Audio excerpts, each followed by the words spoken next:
Hello guys! Today we are going to cook an amazing French pie called quiche.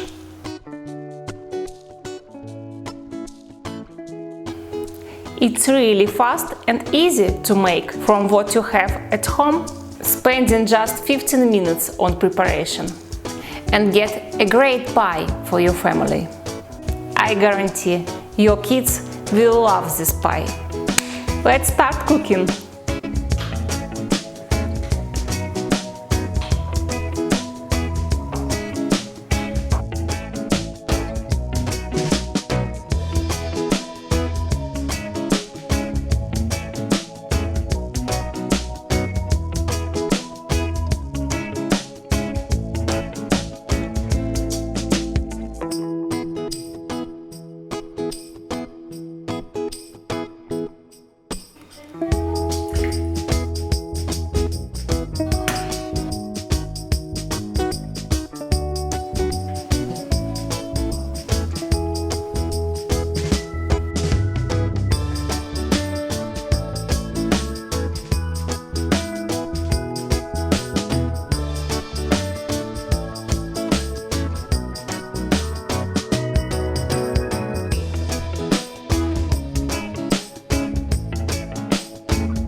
The pie is really delicious. Crunchy crust,